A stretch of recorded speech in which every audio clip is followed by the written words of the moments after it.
Hey everybody, welcome back to another Strategy Corner video.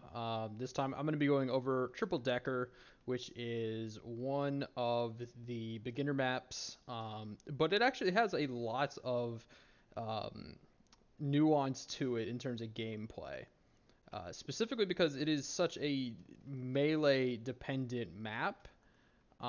And so much of being good at this map is reliant on knowing where the power-ups are and how many of them there are. Um, so yeah, let's just go ahead and get into it. So this map specifically has one, two blues. It has two blues in the entire map, and knowing where they are is very important because they are not symmetrical whatsoever. Uh, the only blue that exists up top is in this corner over here. What I'm going to be describing as I'm gonna call it the finish side because in Marvel Lost Platinum, this is the where the start is. This is where the finish is. So this is the finish side of it, and then the other blue is going to be over here on the where the start pad is basically on Marvel Lost Platinum's version of Triple Decker. Um, so knowing where those two are is very important, obviously, but Um, the biggest part of this map actually comes down to melee play and defaulting. So I'm going to go ahead, I'm going to restart, and I'm just going to kind of show you what I mean by that. So on this map, there are three layers, obviously. It's called triple decker for a reason. This is the bottom, middle, top. Um, Being down here is generally not a great idea. If you're defaulting, especially because really, unless you have a super jump and you can just kind of pop over here and super jump straight up, or you have a blast and you can kind of do one of these maneuvers, being down there is really a waste of time. Especially against a quick opponent who can clear box spawns very fast. Um, or against somebody who has very good melee play and can just knock you straight back down. So being down there, not great if you're defaulting. This weird middle section, I guess like this, I'm gonna call it like the second floor, and this is like the second and the 2.5 right here. This second floor area is actually kind of useful. There's some yellows and reds on this one, but it's a good secondary default if I guess it's more of a tertiary default if your opponent has claimed this section here. Now, the important part about this section here is that it has these two blasts. There is also a blast over here and then a blast in this other grass corner to bear in mind. Um, so knowing that those two exist is important, especially if your opponent has been spending most of the game just collecting these two and trying to deny you the blast. Um, so yeah, that's the kind of what the second floor is, and then being up here, I would say, is probably the second best default, at least in my opinion, for the reason that it does have these two blasts, and on a map this compact, these blasts are extremely powerful.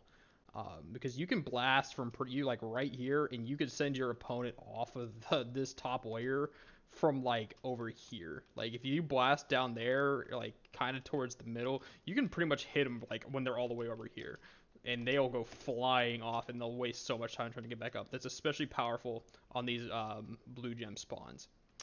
Um, so uh, being up here, I think, at least in my opinion, when I've played this map, has always been kind of the best default because as I kind of showed where the most uh, powerful spawns are on this map, show all gems. There's a ton of value up here because there's one, two, three, four, five, six yellows up here. That blue, some reds, these megas over here.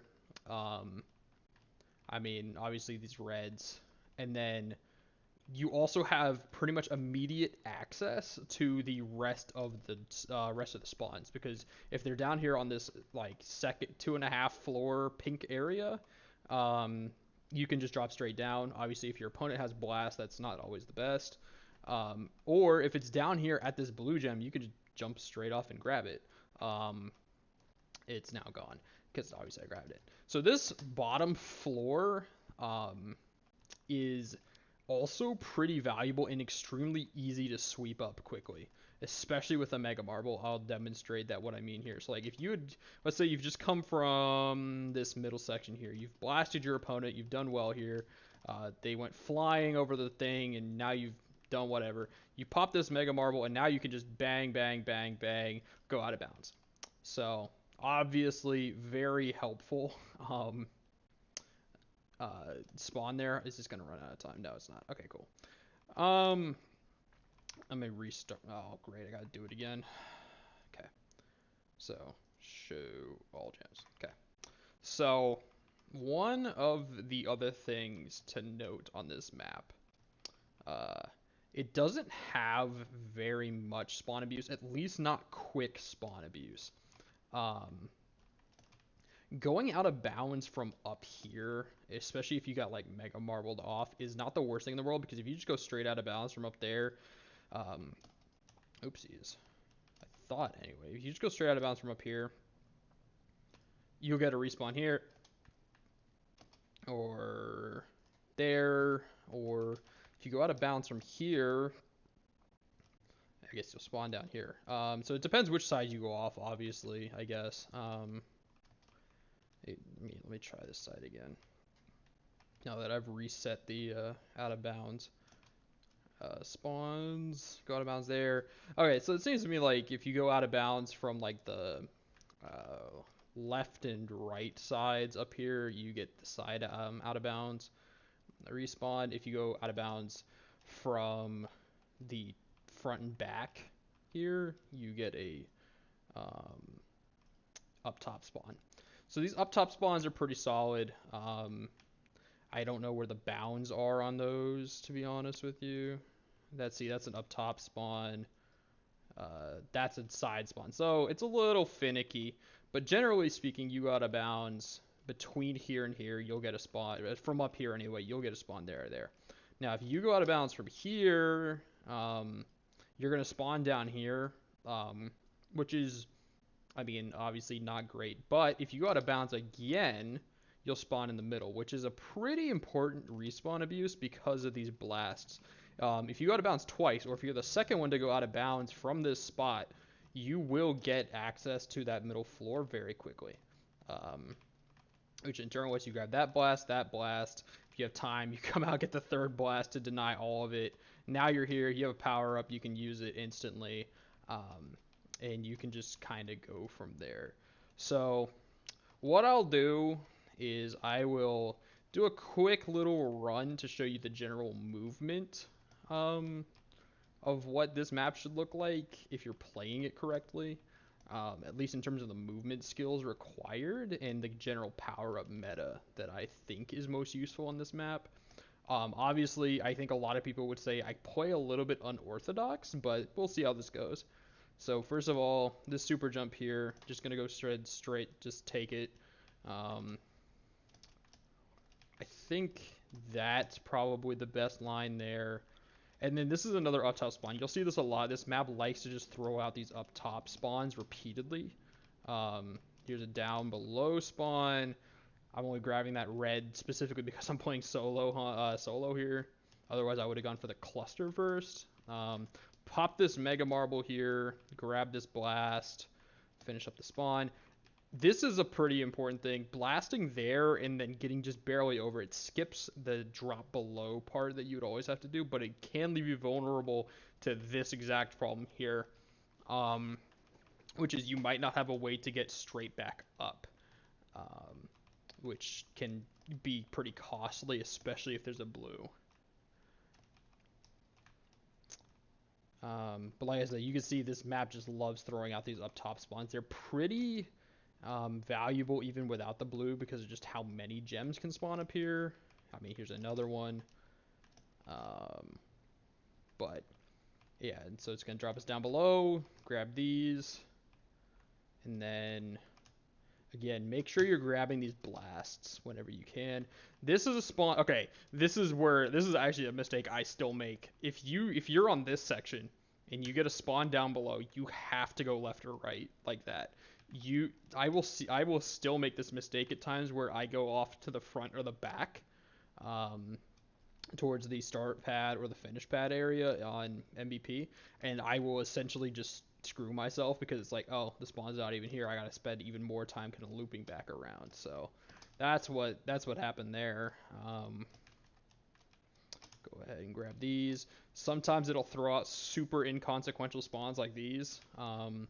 They're still, I'd say, important to get, especially considering the melee ability and being able to chain spawns directly into other spawns, because you can clear those spawns super quickly and kind of go up tempo against an opponent that may be more hesitant to go up tempo. Some opponents struggle heavily with playing faster, which is an important thing to know if you're who you're playing against on a map like this, um, where they may not want to play at a certain speed. Here's another traversal trick, by the way, that I just did.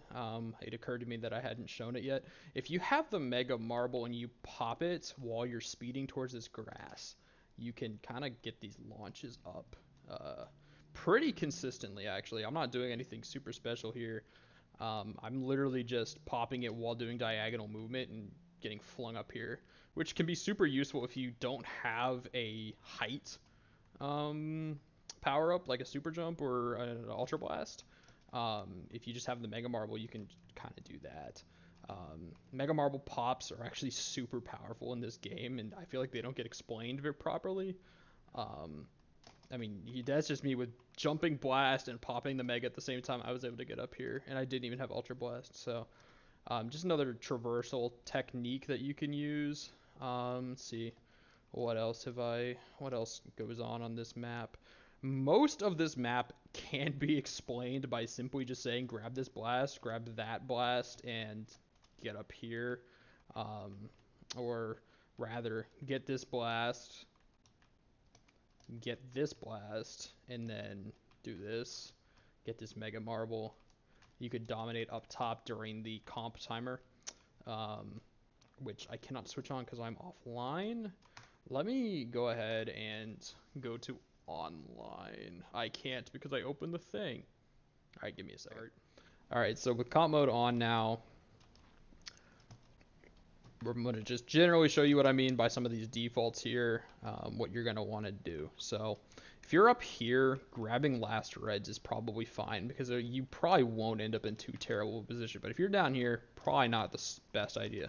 Grab that grab a couple blasts if you can to deny your opponent, then hop up here. You'll have this mega marble. I'm going to miss that yellow gem on the pop, but you can then put yourself in a pretty solid position, and you can run more time. If you want to, you could grab some expireds. But then use that super jump to pop up here. Grab the mega marble, sit and wait, and look at that. Blue on your dome. And then come over here, grab all this stuff. Little split spawn. Again, you could grab these last reds up here, no problem. Generally speaking anyway, sometimes you could get a little unlucky with those, but more often than not, you're going to be fine. Hop down here. You're going to want to, again, leave that last red there. Pop this mega. See if you can grab this blast in time. You can. It's going to put me way out of position, though. It's going to drop down here. Again, leave that last red. You could use this mega marble to traverse back up here. Grab another mega marble. Just kind of chain them. You drop down here. Pop this. This is an area where you're going to want to pop these megas and use these blasts. Make sure your opponents cannot get them because they are super powerful on this map. So if you're in that middle section, I feel like you can also take last reds here if your opponent's also here and you know you have power up advantage. So just keeping track of your opponent's power ups is also very important on this map. All right, and we're gonna go over here. Use that. Okay, I'm gonna go out of bounds, which is not ideal, but it's fine. Leave that last red because it's in bad position. Take the blast. Get the mega marble. Drop straight back down. Now, this is an area I will note. If you are going to jump from the top to the bottom like that, and your opponent is coming from this middle section, you are super prone to being blasted and put right back up top. Because you will miss this. But basically what will happen is you will end up, as I go out of bounds.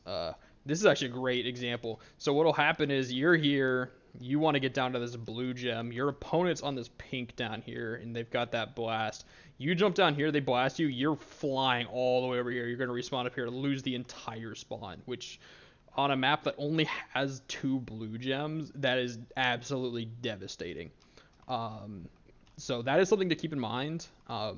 Sometimes what I'll do, especially if I know my opponent is a blast heavy player, or if I know they just have blast in general and might want to use it to traverse over, is I will jump really lightly towards it. I will not go full send on it. Specifically for the reason that I know if they blast from this like middle area, which is like basically if they're here, they've grabbed this blast, they're probably gonna go do something like this to get there. Which if I'm coming from up top, obviously that's going to be pretty bad for me, yeah, because I will just get pushed pretty much straight out. Like I said, just jump lightly and then let them push you towards the blue gem. At the worst case scenario, you'll get a good respawn. Because if you barely miss this platform, you get a respawn down here, you just pop this Mega Marble. Kind of hoover up the rest of the spawn. So yeah, I mean, I think honestly, in terms of map difficulty, this one is not super hard to master, or sorry, get good at. It's a pretty hard map to master, as is the case with most melee maps. And I think for that reason, it gets requested a lot when I talk about this map. At the very least, when I talk about strategy corners, at least when I talk to some of the newer players, this is a map that they want explained to them. Jacob was not alone in asking for this map, so that was why I chose it. But generally speaking, this is kind of the kind of the general strategy you want to go with for this map, is just making sure you have these ultra blasts on a map that is so compact. You have to have them. Knowing where to default is very important, obviously. And I do think the best default is up here. I really do think that if as long as you have a blast and you're up there, I think you're solid. But yeah, other than that, that's pretty much all that there really is to it for this map. The spawn abuses are not super powerful, because you could generally, as long as you have a power up, you're fine. But if you don't have a power up, then yeah, I guess this is probably pretty important to do. Is just kind of do that and respawn up here, get this super jump, and just do that. But yeah, so that's kind of where I'm at with this map, in terms of what strategies and everything I think are most powerful. I wish I had some good gameplay footage to actually play to show you, but I don't have any. So yeah, I'm gonna just go ahead and leave it there. That's all I got. Thanks for watching.